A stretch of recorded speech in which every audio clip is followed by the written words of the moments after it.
Welcome back to Tanvi Sagar YouTube channel. ನಾನು ಬೆಳಗ್ಗೆ ಎದ್ದು ರೆಡಿಯಾಗಿ ಲಗೇಜ್ ಕೂಡ ಪ್ಯಾಕ್ ಮಾಡಿಕೊಂಡು ಆಫೀಸಿಗೆ ಹೊರಟೆ. ಯಾಕಂತಂದರೆ ಇವತ್ತು ನಾನು ಆಫೀಸಲ್ಲಿ ಹಾಫ್ ಡೇ ತಗೊಂಡು ಮತ್ತೆ ನನಗೆ ಶೂಟಿಂಗಿಗೆ ಹೋಗಬೇಕು. ನನಗೆ ಆ್ಯಕ್ಚುಲಿ ಫುಲ್ ಡೇ ಲೀವ್ ಸಿಕ್ಕಿದ್ರೆ ಅಟ್ಲೀಸ್ಟ್ ಸ್ವಲ್ಪ ಮಲ್ಕೊಬೋದು ಅಂದ್ಕೊಂಡೆ, ಬಟ್ ಅವತ್ತು ತುಂಬ ಜನ ಲೀವಲ್ಲಿರೋದ್ರಿಂದ ನನಗೆ ಲೀವ್ ಕೊಡಲಿಲ್ಲ. ಆಮೇಲೆ ಹಾಫ್ ಡೇ ಆದರೂ ಕೊಡಿ, ಯಾಕಂದರೆ ನನಗೆ ಆಫ್ಟರ್ನೂನ್ ಶೂಟಿಂಗ್ ಇದೆ ಅಂದೆ. ಸೊ ಕಾಡಿ ಬೇಡಿದ ಮೇಲೆ ಅವರು ಕೊಟ್ಟರು. ಆಫೀಸ್ ಕೆಲಸ ಮುಗಿಸಿ ನಾನು ಲಾಗೌಟ್ ಆಗಿ ಶೂಟಿಂಗ್ ಹೊರಟೆ.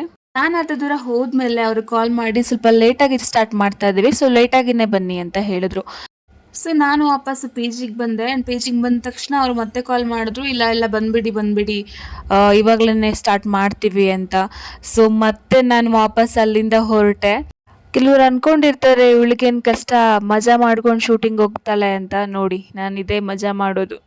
ನಾನಲ್ಲಿ ರೀಚ್ ಆದ ತಕ್ಷಣ ನನ್ನ ಕೋ ಆರ್ಟಿಸ್ಟ್ ಕೂಡ ಬಂದಿದ್ದರು. ಅವರು ನಾನು ಇಬ್ಬರೂ ಒಳಗೆ ಹೋಗಿ ಮೇಕಪ್ ಹಾಕಿಸ್ಕೊಂಡ್ವಿ. ಆ್ಯಂಡ್ ಮೇಕಪ್ ಆದ ತಕ್ಷಣ ಸ್ನ್ಯಾಕ್ಸ್ ಬ್ರೇಕ್ ಇತ್ತು. ಉಪ್ಪಿಟ್ಟು ಮತ್ತು ಕಾಫಿ ಮಾಡಿದರು.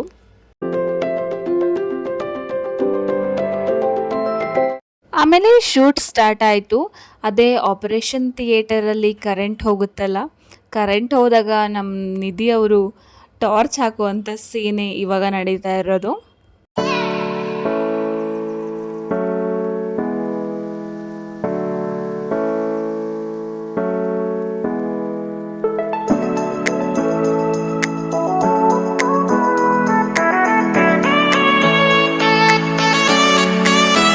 ವಿಡಿಯೋ ಮಾಡ್ತಿದ್ದು ನನಗೆ ಡೈರೆಕ್ಟರ್ ಸರ್ ರೆಡಿ ಅಂದ ತಕ್ಷಣ ವಿಡಿಯೋ ಆಫ್ ಮಾಡಬೇಕು ಅನ್ನೋದು ಮರ್ತೋಯ್ತು.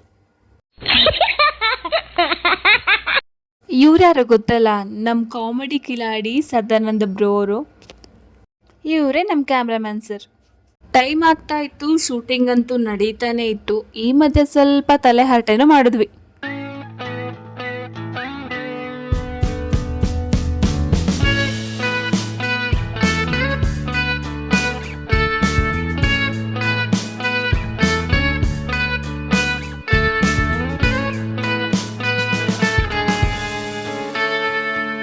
Take me back to California. I wanna go back to 2018.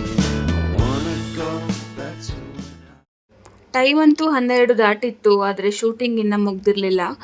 ಮತ್ತೆ ನಾಳೆ ಎದ್ದು ಆಫೀಸ್ಗೆ ಹೋಗಬೇಕು ಅಂತ ನೆನೆಸ್ಕೊಂಡ್ರೆ ಅಯ್ಯಯ್ಯೋ ಅನ್ನಿಸ್ತಾ ಇತ್ತು.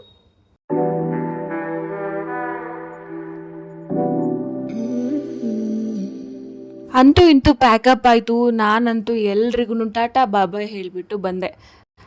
ನಾನು ಕೇಳೋದೇ ಮರ್ತೆ, ನಾನು ತುಂಬ ಫ್ರೀ ಆಗಿರ್ತೀನಲ್ವಾ, ಆದ್ರೂ ಡವ್ ಮಾಡ್ಕೊಂಡಿರ್ತೀನಿ ಬ್ಯುಸಿ ಇದ್ದೀನಿ ಅಂತ. ಆಯ್ತಾಯ್ತು, ಸಬ್ಸ್ಕ್ರೈಬ್ ಮಾಡಿ.